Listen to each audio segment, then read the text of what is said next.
সেদিন প্রচণ্ড ঠান্ডা পড়েছিল। বাইরে ছিল হাত কাঁপানো ঠান্ডা আর প্রবল বাতাস। আমার ঘরের জানালা ঠিকমতো বন্ধ হচ্ছিল না, তাই আমার ভাগ্নে এসে বলল, মামি, আমি আজ আপনার ঘরে থাকতে চাই। তার কথা শুনে আমি তাকে আমার বিছানার এক পাশে জায়গা করে দিলাম। রাত গভীর হতে তাপমাত্রা আরও কমতে শুরু করল। হঠাৎ সে বলল, মামি, ঠান্ডায় আর টিকতে পারছি না, আমি আপনার পাশে শোবো। আমি কিছু না ভেবে তাকে পাশে জায়গা দিলাম। তারপর মাঝরাতে হঠাৎ সে আমাকে, আমি অর্পিতা। আমি দেখতে অনেক সুন্দর ছিলাম। গায়ের রং ছিল একদমই ফর্সা। নিজের শরীরের অনেক যত্ন নিতাম, তাই আমার তেমন বয়স বোঝা যায় না। আমি সব সময় হালকা পোশাক বা ছোট আকারের পোশাক পরতে অনেক ভালোবাসতাম, যা আমাকে আরও অনেক আকর্ষণীয় করে তুলত। সেদিন আমি শহরের একটি পার্কের পাশে গিয়েছিলাম। পার্কের পার্কিং এলাকায় অনেক ভিড় ছিল। আমি একটু এগিয়ে দেখি আমার পুরনো বান্ধবী সেখানে দাঁড়িয়ে আছে, আর তার ছেলে পাশে বসে রয়েছে। তার চেহারা দেখে মনে হলো হয়তো সে কোনো দুর্ঘটনার শিকার হয়েছে। আমি তৎক্ষণাৎ তাকে গাড়িতে তুললাম এবং হাসপাতালে নিয়ে গেলাম। তার অবস্থা খুব গুরুতর ছিল। হাসপাতালে পৌঁছে তাকে ভর্তি করালাম। ফর্ম পূরণ করার পর যখন আমি তার ছেলের পাশে বসলাম, তখন সে আমার দিকে তাকিয়ে মৃদু হেসে বলল, আপনি আমাদের জন্য যেন একজন দেবদূত হয়ে এসেছেন। ধন্যবাদ। ছেলেটির বয়স 15 হবে। সে হয়তো তখনও আমাকে চিনতে পারেনি। আমি তাকে বললাম, আমি তোমার মায়ের পুরনো বন্ধু। আমার এই কথা শুনে সে একটু স্বস্তি পেল। এরপর আমি তাদের পাশে থেকে যতটা সম্ভব সাহায্য করার চেষ্টা করলাম। সেদিনের সেই মুহূর্ত আমার জীবনে খুবই স্মরণীয় হয়ে থাকবে। এটা আমাকে আরও একবার মনে করিয়ে দিয়েছে জীবন কতটা অনিশ্চিত, আর সাহায্যের হাত বাড়িয়ে দেওয়া কতটা জরুরি। আমার নাম ঈশান। আমি সেদিন তোমার সঙ্গেই দেখা করতে যাচ্ছিলাম, কিন্তু পথে একটি মর্মান্তিক ঘটনা ঘটে গেল। আমার বান্ধবীর ছেলে বলল, হাসপাতালে পৌঁছে যখন তোমার মায়ের খবর জানতে চাইলাম, তখন তুমি ভয় আর অশ্রুতে ভেঙে পড়েছিলে। আমাকে জড়িয়ে ধরে তুমি কাঁপা গলায় বলেছিলে, মামি, মা তো ঠিক হয়ে যাবেন, তাই না? ডাক্তাররা তোমাকে ভেতরে নিয়ে গেল কেন? মায়ের কিছু হবে না তো? তার এই প্রশ্নগুলো যেন আমার হৃদয়কে বিদ্ধ করছিল।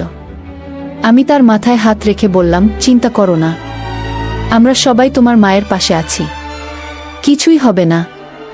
আমার কথা শুনে সে একটু শান্ত হলো। কিছুক্ষণ পর ডাক্তার বাইরে এলেন এবং আমাকে একান্তে তার কেবিনে ডেকে নিলেন। আমি আশঙ্কার সাথে তার কথা শুনছিলাম। ডাক্তার জানালেন তার মায়ের মাথায় আঘাত লেগেছে, আর সেই আঘাতের কারণে তিনি কোমায় চলে গেছেন। তার কথা শুনে আমি স্তব্ধ হয়ে গিয়েছিলাম। ডাক্তার আমাকে জানালেন যে আমার বন্ধু বৈশালীকে পুরোপুরি সুস্থ হতে সময় লাগবে, কয়েকদিন, কয়েক মাস বা এমনকি কয়েক বছরও। তার অবস্থার গুরুত্ব বিবেচনা করে তাকে আইসিইউতে রাখা হয়েছে। ডাক্তারদের কথা শোনার পর আমি বাইরে এসে বৈশালীর ছেলের সঙ্গে কথা বললাম। তাকে বললাম, ডাক্তার বলেছেন তোমার মায়ের চিকিৎসা চলবে, আর তাকে কিছুদিন হাসপাতালে থাকতে হবে। আমার কথা শুনে সে উদ্বিগ্ন হয়ে বলল, তাহলে আমি কোথায় থাকব? মা যদি এখানে থাকেন, আমি একা কিভাবে থাকব? আমি তাকে আশ্বস্ত করে বললাম, তুমি চিন্তা করো না, যতদিন তোমার মা সুস্থ না হন তুমি আমার সঙ্গেই থাকবে। তোমার মায়ের জন্য হাসপাতালের সমস্ত দায়িত্ব আমি নেব, কারণ সে আমার খুব কাছের একজন বন্ধু। এরপর আমি জানতে চাইলাম, তোমার বাবার কথা কি ভাবছ? তিনি কোথায় আছেন? সে মাথা নিচু করে বলল, মায়ের সঙ্গে বাবার ঝগড়া হয়েছিল, তারপরে মা রাগ করে আমাকে নিয়ে এখানে চলে এসেছিলেন। আমি বাবার কাছে ফিরে যেতে পারবো না, কারণ তার কাজ বাইরে, আর তিনি এখন কোনো গ্রামে আছেন তাও জানি না। এমনকি আমি নিজেও তার সঙ্গে দূরত্ব বজায় রেখেছি। হয়তো তিনি আমার উপর রাগ করেছেন। আমি তাকে বললাম, তুমি এসব নিয়ে চিন্তা করো না, যতদিন তোমার মা সুস্থ না হন তুমি আমার সঙ্গেই থাকবে। আমরা একসঙ্গে সবকিছু সামলাবো। তারপর আমরা দুজনেই হাসপাতালের পরিবেশে থাকতে পারছিলাম না, তাই আমি একজন নার্সের সঙ্গে কথা বললাম এবং তার সাহায্য চাইলাম যাতে বৈশালীর চিকিৎসার প্রক্রিয়া সঠিকভাবে এগিয়ে যায়। বৈশালীর চিকিৎসার দায়িত্ব নেওয়ার পর বুঝতে পারলাম হাসপাতালে দীর্ঘ সময় থাকা আমার পক্ষে সম্ভব নয়, কারণ আমার কাজের দায়িত্বও ছিল। তাই আমি তার ছেলে ঈশানকে আমার বাড়িতে নিয়ে এলাম। বাড়ি আসার পথে তার জন্য কিছু প্রয়োজনীয় পোশাক কিনে দিলাম, কারণ তার কাছে তেমন কিছুই ছিল না। সেদিন ঈশান খুবই মনমরা ছিল। রাতে আমি অনেকবার তার রুমের সামনে গিয়ে দেখেছি সে কেমন আছে। জানতাম সময়ের সঙ্গে সঙ্গে সে স্বাভাবিক হয়ে উঠবে। পরের কয়েকদিন আমি তাকে হাসপাতালে নিয়ে গিয়ে তার মায়ের সঙ্গে দেখা করিয়েছিলাম। এছাড়া বৈশালীর দেখভালের জন্য আমি হাসপাতালে নার্সদের সঙ্গে কথা বললাম এবং তাদের সাহায্যের জন্য অর্থ প্রদান করলাম। কারণ প্রতিদিন সেখানে যাওয়া আমার পক্ষে সম্ভব ছিল না। ধীরে ধীরে ঈশান আমার বাড়ির পরিবেশে মানিয়ে নিতে শুরু করল। তবে বাড়িতে দীর্ঘ সময় কাটাতে গিয়ে সে একটু একঘেয়েমিতে পড়ে যাচ্ছিল। আমি তাকে বললাম, ঈশান, পরের বছর তোমার কলেজ শুরু হবে। তোমার শরীরও ভালো আছে। তুমি যদি চাও তাহলে জিমে ভর্তি হতে পার। আমার পরিচিত একটি ভালো জিম আছে, সেখানে তোমার ভর্তি করিয়ে দিতে পারি। এছাড়া তুমি ডান্স ক্লাস বা মিউজিক ক্লাসেও যোগ দিতে পারো। এতে তোমার সময় ভালো কাটবে এবং একঘেয়েমি দূর হবে। প্রথমে সে দ্বিধা করলেও আমার উৎসাহে সে জিম এবং ক্লাসে যোগ দিল। ধীরে ধীরে সেখানে তার নতুন বন্ধুরা তৈরি হলো এবং তার মন ভালো হতে লাগলো। ঈশান এখন নিজের জন্য আরও যত্ন নেওয়া শুরু করল। জীবন নিয়ে তার দৃষ্টিভঙ্গি ধীরে ধীরে বদলে যাচ্ছিল। আমার মনে হলো সে কেবল তার শৈশবের কঠিন সময়গুলো কাটিয়ে উঠছিল এবং তার সামনে একটি নতুন ভবিষ্যৎ অপেক্ষা করছিল।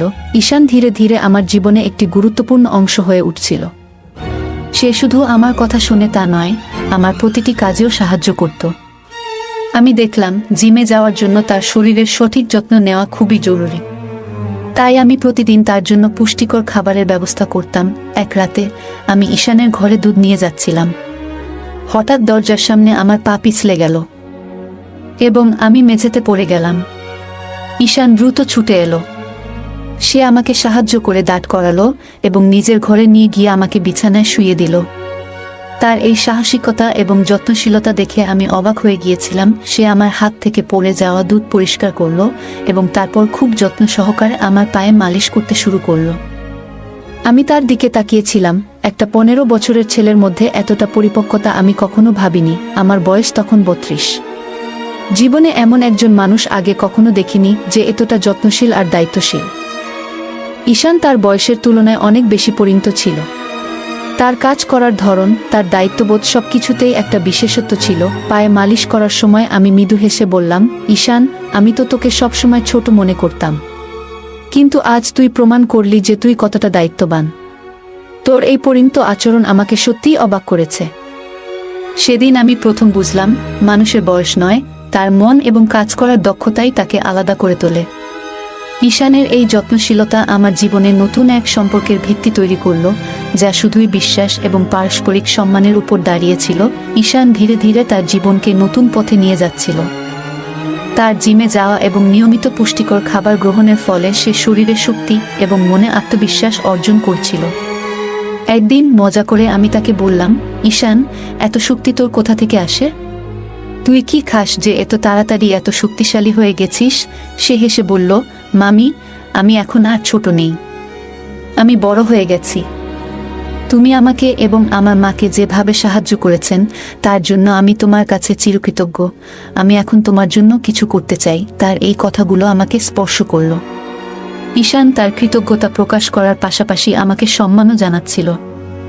এরপর সে আমাকে বলল, মামি, যদি তোমার কোনো আপত্তি না থাকে, আমি রাতে তোমার ঘরে থাকতে পারি?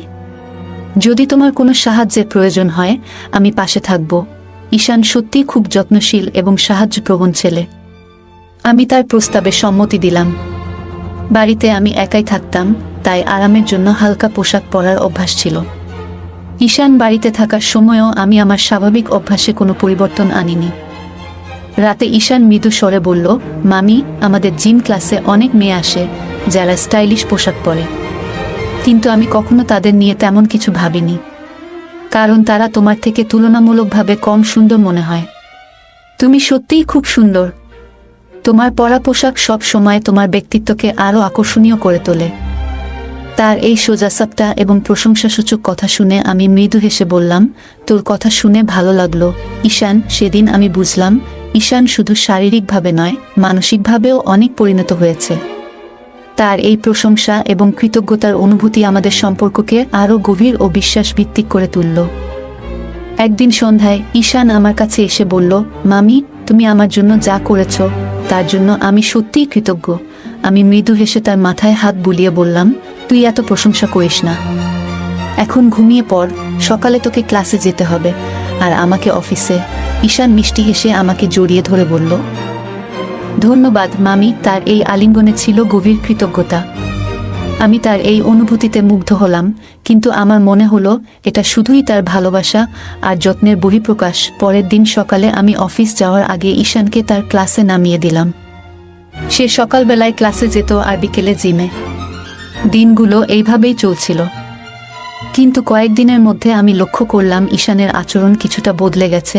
বিকেলে যখন আমি তাকে জিম থেকে আনতে যেতাম, তখন সে তার বন্ধুদের সঙ্গে কথা বলতো, কিন্তু আমাকে দেখার সময় তার চোখে একটু অস্বস্তি লক্ষ্য করতাম। বাড়িতে ফিরেও তাকে কিছুটা উদাসীন ও বিরক্ত মনে হতো। একদিন আমি তাকে জিজ্ঞাসা করলাম, ঈশান, তুই এত চুপচাপ আর বিরক্ত কেন? কিছু হয়েছে? ঈশান একটু দ্বিধা করে বলল, মামি, সত্যি বলতে তুমি আমার এই চুপ থাকার কারণ। যখন তুমি আমাকে জিম থেকে নিতে আসো, আমার বন্ধুরা তোমাকে নিয়ে কথা বলে। তাদের কথা শুনে আমার খারাপ লাগে। আমি অবাক হয়ে বললাম, কেন খারাপ লাগে? ওরা কি বলে? ঈশান বলল, তারা তোমাকে নিয়ে মজা করে।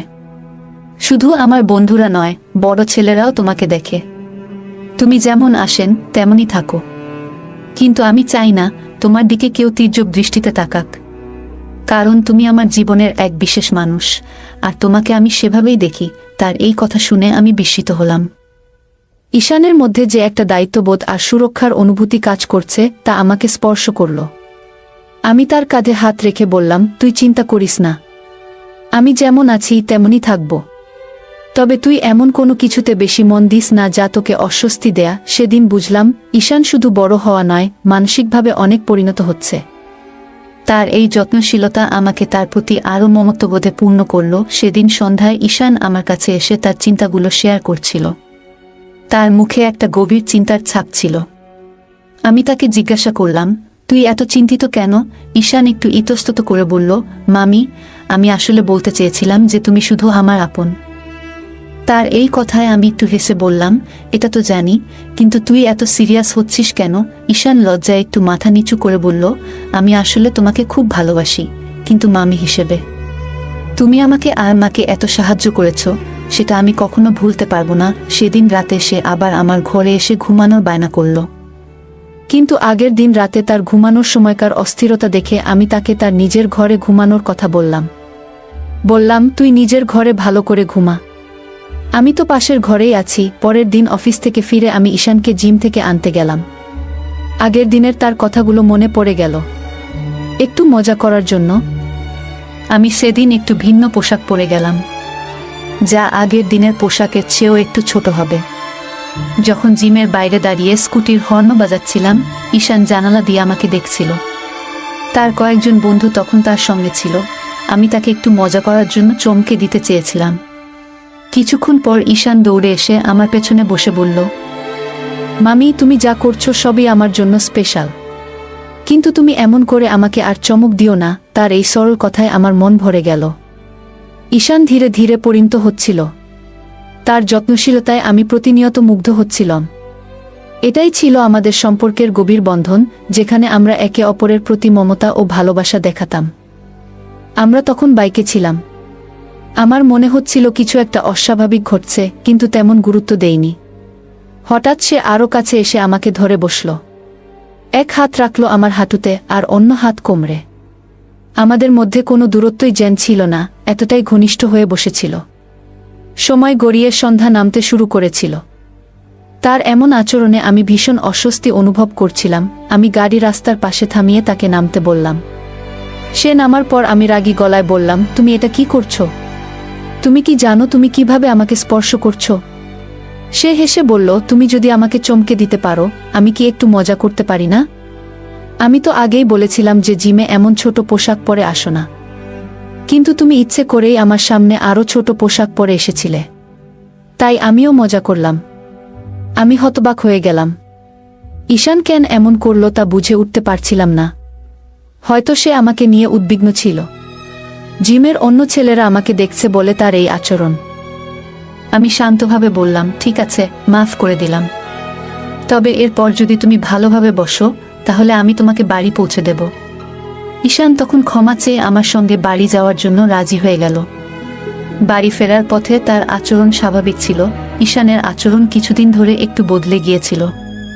সে আগে আমার প্রতি খুবই সম্মান দেখাতো, তবে হঠাৎ করেই তার চোখে একটা অদ্ভুত পরিবর্তন আমি টের পেয়েছিলাম। মাঝে মাঝে আমি যখন আমার ঘরে কাজ করছিলাম বা তৈরি হচ্ছিলাম, তখন ঈশান কোনো কারণ ছাড়াই ঘরের আশেপাশে ঘুরে বেড়াত। একদিন রাতে আমি যখন নিজের রুমে তৈরি হচ্ছিলাম, তখন হঠাৎ দরজার দিকে চোখ পড়ল। দেখি ঈশান দরজার পাশ থেকে আমাকে দেখছে। আমি সঙ্গে সঙ্গে জিজ্ঞাসা করলাম, তুমি কি করছো এখানে? তুমি কি আমাকে লুকিয়ে দেখছো? সে হেসে বলল, না না, এমন কিছু নয়। মাঝে মাঝে তোমাকে দেখি, এটাতে দোষ কোথায়? এরপর সে বলল, আমি ছোটবেলায় দেখতাম বাবা যখন মায়ের কাছে আসতেন, তখন তাকে ভালোবাসার স্পর্শ দিয়ে চমকে দিতেন। বাবা মায়ের চুলে হাত বুলিয়ে আদর করতেন, এবং সেটা তাদের ভালোবাসার প্রকাশ ছিল। এইসব বলতে বলতে ঈশান আচমকা আমার কাছে এগিয়ে এলো এবং আমার হাত ধরে বলল, তোমার চুল খুব সুন্দর। বাবা মায়ের মতো সম্পর্ক সবাই চায়, তাই না? তার চোখে যেন কিছু অদ্ভুত ভাব ফুটে উঠছিল। আমি চুপচাপ দাঁড়িয়েছিলাম এবং তাকে বললাম, তোমার মাথায় ঠিক কি চলছে? এসব কথা এখনই বন্ধ করো। আমি একটু কড়া সুরে বলার পর ঈশান লজ্জিত মুখে সরে গেল এবং বলল, মাফ করো, আমি হয়তো ভুল করেছি। ঈশান আমার হাত ধরে বলল, মামি, তুমি জানো মা বাবার ভালোবাসা দেখে বড় হয়েছি। এখন মা এতদিন অসুস্থ থাকায় আমি সেই মুহূর্তগুলো আর দেখতে পাই না। আমি তাকে বুঝিয়ে বললাম, তোমার মা ঠিক হয়ে যাবে, সবকিছু আবার আগের মতো হয়ে উঠবে, তুমি ধৈর্য রাখো।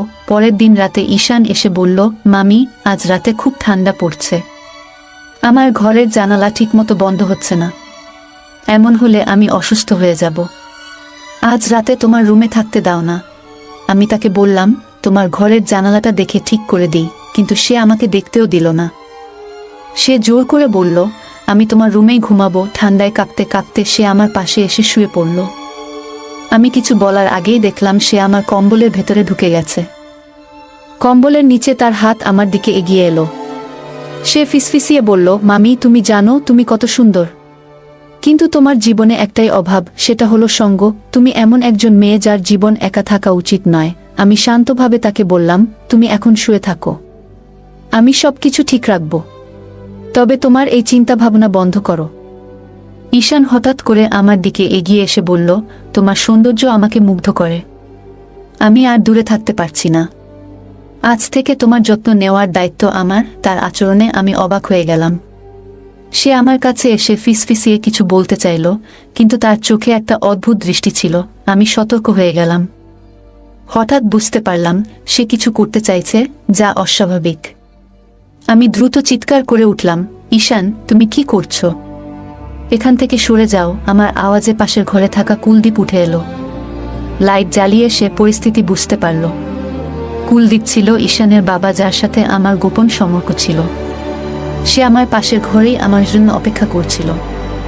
কুলদীপ এগিয়ে এসে ঈশানকে বলল, তুমি এভাবে আচরণ করছো কেন? এটা কি ঠিক? ঈশান একটু থেমে বলল, আমি জানি না কেন, কিন্তু আমি নিজের আচরণ নিয়ন্ত্রণ করতে পারছি না। আমি কুলদীপের দিকে তাকিয়ে বললাম, তোমার ছেলের এই আচরণ আমার জন্য খুব অস্বস্তিকর। তুমি তার সাথে কথা বলো এবং বোঝাও যে এই ধরনের আচরণ গ্রহণযোগ্য নয়। কুলদীপ ঈশানকে নিয়ে বাইরে চলে গেল, আর আমি মনে মনে ভাবলাম, এমন পরিস্থিতি যাতে আর না হয় তার জন্য সবাইকে সতর্ক হতে হবে। ঈশান আমার দিকে তেড়ে এলো, কিন্তু তখনই কুলদীপ তাকে ধরে থামিয়ে দিল। ঈশান রাগে বলল, তোমার কথাগুলো শুনে আমি আর চুপ থাকতে পারছি না। তুমি জানো, কিছুদিন আগে আমার হাতে একটা চিঠি এসেছে। সেটা আমার মায়ের লেখা। যখন আমি সেটা পড়লাম, তখন সবকিছু পরিষ্কার হলো। সে থেমে একটু গভীর নিঃশ্বাস নিয়ে বলল, গত কয়েক মাস ধরে মা বাবার মধ্যে অশান্তি চলছিল। শুরুতে আমি কিছুই বুঝতে পারছিলাম না, কিন্তু ধীরে ধীরে জানলাম বাবার জীবনে অন্য একজন নারী এসেছে। সেই কারণেই তাদের সম্পর্ক এতটা খারাপের দিকে গেছে। আমি স্তব্ধ হয়ে তার কথা শুনছিলাম। ঈশান বলল, মাকে জিজ্ঞেস করেছিলাম, কিন্তু মা কখনো বাবার সম্পর্কে খারাপ কিছু বলেনি। একদিন গার্ডেনে মা তোমার সঙ্গে কথা বলেছিল, সেটা আমি শুনেছিলাম। পরে যখন মায়ের অ্যাক্সিডেন্ট হলো, তখন হাসপাতালে থাকা অবস্থায় সেই চিঠিটার কথা জানলাম। আমি জানি তুমি সেই চিঠিটা লুকিয়ে রেখেছিলে। তার চোখে রাগ আর কষ্ট মিশেছিল। সে বলল, তোমার মতো মানুষদের কারণে মানুষ বিশ্বাস হারায়। তুমি কিভাবে অন্যের জীবনে এতটা নষ্টামি করতে পারো? তোমার মতো মানুষ কখনো কারো সত্যিকারের ভালোবাসা পেতে পারে না। আমার মা শেষ পর্যন্ত তোমার মতো একজনের কারণে এই অবস্থায় পড়েছে। আমি হতবাক হয়ে গেলাম, কিছু বলার ভাষা হারিয়ে ফেলেছিলাম। কুলদীপ তাকে শান্ত করার চেষ্টা করছিল। পুরো পরিস্থিতি এতটাই জটিল হয়ে উঠেছিল যে মনে হলো কিছু সম্পর্ক কখনো সহজে মিটমাট করা